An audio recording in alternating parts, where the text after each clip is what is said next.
Balirong Persatuan Nagari.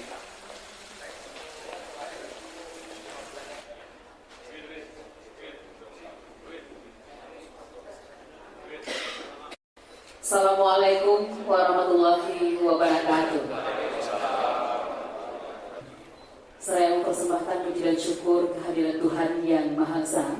Acara pembekalan aparatur pemerintahan Kabupaten Pasaman oleh Kepala Kejaksaan Tinggi Sumatera Barat pada hari ini Rabu 10 September 2014 di Balirong Persatuan Nagari, rumah kediaman Bupati Pasaman. Bismillahirrahmanirrahim. Assalamualaikum warahmatullahi wabarakatuh. Bapak Kejati yang kami hormati, Bapak Asisten, hadir Bapak Aswinsus, Pak Asbin, dan Pak Asgatun, serta jajaran Kejaksaan Tinggi Sumatera Barat yang tidak bisa saya disebutkan satu persatu. Yang saya hormati Bapak Sekda, para pejabat pemerintah kabupaten, hadir para kepala SKPD, para camat, dan rekan-rekan para wali nagari se-Kabupaten Pasaman yang saya hormati. Puji syukur kita panjatkan kepada Allah SWT. Pada pagi hari ini kita masih diperkenankan hadir bersama di Balirong Persatuan Nagari ini untuk beberapa hal. Pertama, sesuai dengan permohonan kami, Pak Kejati bersama rombongan kiranya sesuai dengan tugas dan fungsinya dapat memberikan pencerahan kepada kami di Kabupaten Pasaman ini, terutama terhadap beberapa hal yang berkaitan dengan pengelolaan keuangan negara yang ada di Kabupaten Pasaman. Dan kondisi-kondisi kami tiap bulan juga melakukan rapat evaluasi. Kami juga secara terus-menerus menghimbau, mengajak kepada seluruh jajaran kita, kalau saya menyampaikan itu harus taat azas Pak Kejati, berpikir normatif dan taat azas. Tetapi banyak persoalan yang juga muncul dari ketidaktahuan aparatur kita ini, sampai terutama di tingkat-tingkat nagari. Sehingga pada hari ini secara khusus saya hadirkan sampai para wali nagari kita se-Kabupaten Pasaman, ada 37 wali nagari kita yang juga mengelola keuangan negara yang bersumber dari APBD Kabupaten Pasaman. Untuk itu kami sangat berharap kepada lingkungan pemerintah daerah dari jajaran kabupaten sampai kecamatan dan nagari yang hadir pada hari ini dapat diberikan pencerahan dalam berbagai hal untuk kami di Kabupaten Pasaman, harapkan untuk terhindar dari permasalahan hukum yang muncul di kemudian hari. Demikian saja mungkin yang bisa kami sampaikan Pak Kejati atas nama pemerintah daerah Kabupaten.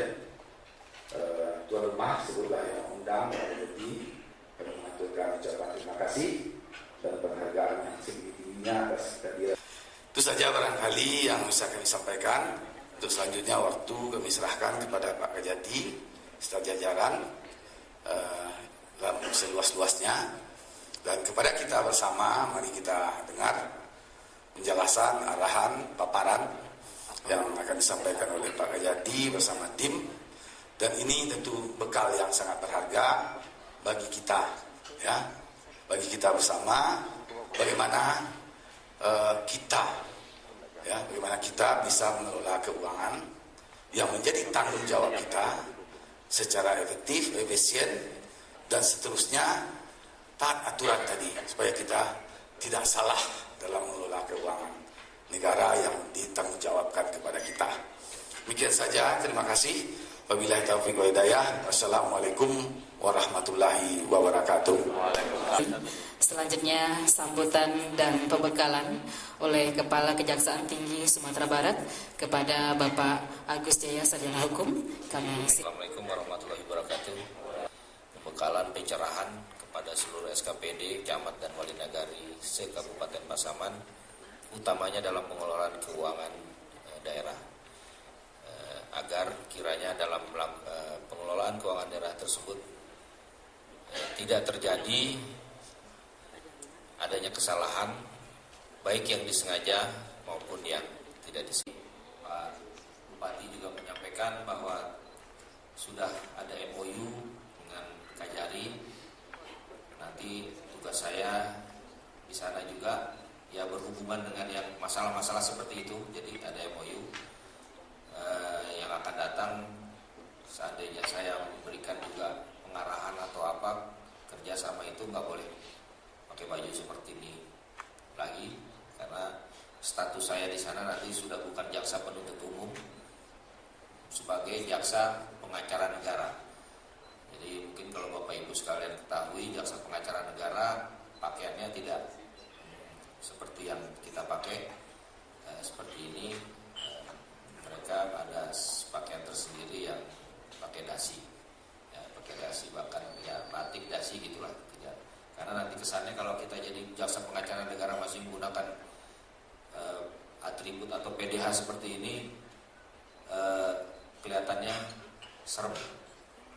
Dan ternyata banyak sekarang instansi pemerintah maupun BUMN yang merasa terbantu dengan adanya kehadiran kita atau memang adanya kerjasama dengan kejaksaan, utamanya mereka dalam tagihan-tagihan.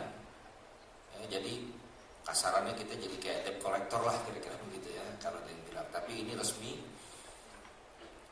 Begitu mereka sudah tahu ada jaksa pengacara negara di situ, umumnya semua itu bayar, ya. Seperti di Jam Sostek pengalaman saya, ya, waktu di DKI kemarin, ya, perusahaan-perusahaan itu semua, pokoknya semua lah, apapun yang ada yang nggak bayar utang atau bagaimana, semua bisa diselesaikan. Alhamdulillah ada kepercayaan juga dari para BUMN. Dan nanti salah satu saya akan bertugas di salah satu direktorat, namanya Direktorat Pemulihan dan Perlindungan Hak. Ya, jadi nanti saling saya juga agak gamang kalau ingin menyampaikan hal ini di sini, karena bupatinya juga jaksa, gitu ya. Sebenarnya beliau juga bisa, ya gitu. Tapi mungkin kalau beliau yang menyampaikan, itu baru saya bilang, Pak. Jadi bapak-bapak sekalian ini, Bapak Camat, Wali Akhir, SKPD, nggak percaya. Dipikir kayaknya Pak Bupati ini menyampaikan seperti Pak Bupatinya, gitu ya. Jadi mungkin kalau jadi dia pakai tangan saya lah kira-kira gitu kan. Karena selain itu juga berdasarkan pantauan saya selama saya bertugas di Sumbar ini 9 bulan, ini ada catatan saya ini, saya cari banyak prestasi-prestasi yang dilakukan oleh Pak Bupati ini, yang memang sudah terbukti dan itu sudah mendapat penghargaan, gitu ya. Jadi rasanya sebenarnya nggak perlu lagi, gitu ya, saya menyampaikan hal-hal seperti ini. Apalagi waktu saya tanya sama Kajari, bagaimana di sini ada perkara korupsi? Ada Pak, tapi nggak banyak, gitu kan. Ya alhamdulillah, ya begini Pak ya, maksudnya bukannya kita mencari-cari kesalahan, tapi memang itu pasti ada aja, ya nggak mungkin nggak, gitu kan. Perlu Bapak ketahui bersama bahwa saya di sini nggak usah jelaskan lah bagaimana unsur-unsur tindak pidana korupsi, undang-undangnya apa-apa saja, gitu kan ya. Jadi saya rasa itu bisa dibaca, nanti mungkin juga bisa secara teknis nanti Pak As Bidung ya, nanti bisa dilihatlah gitu bagaimana terus pendapat-pendapat dari ahli-ahli hukum dan sebagainya. Karena memang korupsi ini ya dari dulu, dari setahu saya mulai dari jaksa sampai saat ini bukannya semakin mengecil atau semakin habis, semakin tidak ada, tapi ternyata semakin meriah, kalau saya bilang. Kok ada korupsi berjamaah? Berarti korupsi ini tidak dilakukan oleh seorang diri. Kalau dulu memang korupsi itu selalu dilakukan tidak bisa sendirian. Itu mungkin mulai perencanaan penetap RAPBD, rencana APBD itu kemungkinan sudah terjadi, sampai bahkan pelaksanaannya, sampai bahkan pertanggungjawabannya itu bisa terjadi, termasuk juga di pengadaan barang dan jasa. Di perencanaannya saja sudah bisa Saudara memang sudah dipilih, ya, memang pada saat itu administrasinya betul, tapi untuk pengecekan udara belum tentu. Itu pertanggungjawabannya kita lihat jelas ada pertanggungjawabannya. Setelah kita cek ternyata apa? Hanya dibuka hutan saja, hanya dengan palang saja akan dibangun. Tapi pertanggungjawabannya uang sudah dicairkan, sudah dipertanggungjawabkan semua. Ini yang pernah terjadi. Saya lakukan pendidikan sendiri, lakukan pendidikan itu. Bahkan uang untuk pendidikan apa namanya, bos operasional sekolah di tingkat kecamatan 42 juta. Itu hanya dihabiskan hanya untuk dalam waktu 3 hari. Kita sisa itu hanya 7 juta. Coba Bapak Ibu bisa bayangkan. Orang sana terlalu koyak-koyak. Ya alhamdulillah saya di Sumatera Barat masyarakatnya masyarakat religius. Sana uangnya dikuras habis. Ya untuk kurang boleh tanggungjawabkan uang. 1 rupiah pun uang yang dicairkan uang negara ini harus dipertanggungjawabkan, harus ada buktinya. Ada tugas-tugas lain yang perlu kami sampaikan sebenarnya, misalnya tugas pendampingan, legal assistance. Tugas di pendampingan ini dapat bapak-bapak mintakan bantuan kepada kejaksaan negeri kalau di sini untuk kiranya mendampingi kegiatan pelelangan atau tender.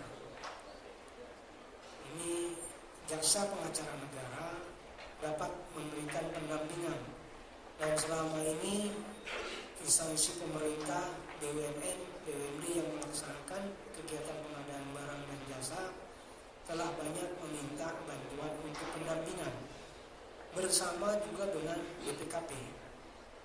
Dan tugas pendampingan ini tidak masuk di dalam sistem kepanitiaan, tapi sifatnya memberikan asistensi mengenai jalannya pelaksanaan kegiatan pelelangan itu sendiri, dari awal perencanaan mungkin tender perencanaannya hingga sampai penentuan pemenang tender, pemenang lelang. Itulah tugas pendampingan. Walaupun tidak menutup kemungkinan nantinya panitia lelang juga kemudian meminta nasihat-nasihat hukum atau nasihat-nasihat keuangan dengan BPKP berhubungan dengan pencairan. Jadi apa yang disampaikan kepada bapak-bapak dari Pak Kadati tadi, kemungkinan ke depan ada bantuan pemerintah yang baru 1 sampai 1,5 miliar kepada desa atau negari.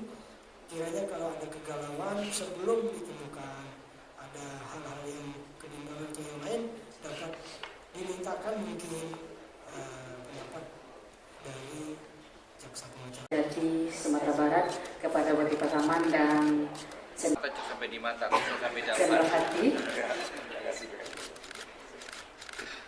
di Sumatera Barat sebagai kenang-kenangan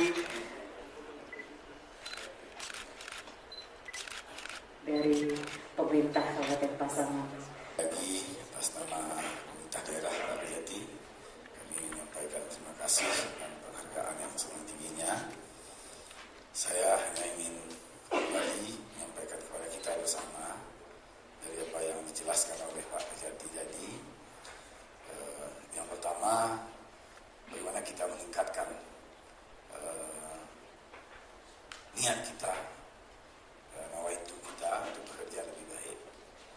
Karena kalau dilihat korupsi itu dari wilayah Pak Kejati itu sudah bisa dimulai dari perencanaan pun sudah bisa.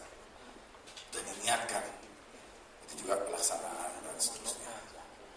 Jadi marilah kalau kita bersama ini harus mendapat perhatian kita, terutama pemangku kepentingan. Ya. Dan dari Pak Aspisus ada sentuhan yang paling dalam yang saya lihat tadi. Kalaulah ini menimpa kita, apanya itu masalahnya panjang. Ya. Kita akan dibebani oleh persoalan yang tidak pernah selesai. Kalau bisa kita PNS para pejabat ini mengakhiri jabatan kita dengan baik, kemudian kita bisa tidur enak ya Pak Yesus, tidak dicari-cari setelah habis jabatan pun kita begitu. Yaitu itu dan kita harus ingat bahwa dampak dari suatu persoalan hukum sebuah korupsi tadi itu tidak hanya kepada kita, tetapi juga kepada keluarga, anak, istri, saudara-saudara yang kita cintai. Sebegitu besarnya dampaknya. Jadi mari kita mawas diri. Warning-warning yang disampaikan tadi ini peringatan bagi kita, terutama kepada Pak Wali Negari juga disampaikan oleh Pak Asdatun tadi. Sering-sering kita bertanya, kalau tidak tahu itu kita bertanya. Ya, kita tanyakan ini bagaimana. Bagi nanti kemungkinan untuk tahun depan ini ada alokasi anggaran 1 miliar sampai 1,5 miliar. Apa itu langsung ke desa atau ke nagari, apakah melalui APBD kabupaten, kita belum itu jelas ini Pak Kejati, belum ada petunjuknya. Ini nagari perlu mempersiapkan diri, berkonsultasi. Tadi juga diberikan ruang oleh Pak Astatun tadi di Jaksa Negeri, ada namanya di jaksa tadi posisinya tidak hanya selaku penyidik dalam tindak pidana korupsi, kemudian penuntut umum di pengadilan dalam tindak pidana umum. Jaksa ini juga mempunyai fungsi sebagai pengacara negara. Kita boleh berkonsultasi gratis dengan kita Pak Kejati tadi, ya, manfaatkan itu.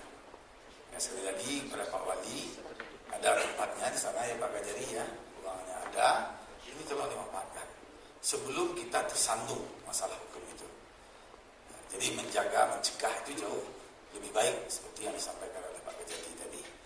Jadi kepada teman-teman ini, Pak Wali Negari, Pak Camat, ya, Kepala SKPD, ada keraguan kita, mari kita tanya. Ya, supervisi kita, minta pendapat hukum kita. Dan ini sebenarnya Pak Kejati, Pak kami laporkan, ini telah kami lakukan juga dengan Pak Kejati selama ini, Pak Aspisus, minta pendapat ini. Sering kami, baik secara lisan dalam forum komunikasi Musbida, maupun dalam bentuk tertulis juga ada pertanyaan-pertanyaan kami masalah hukum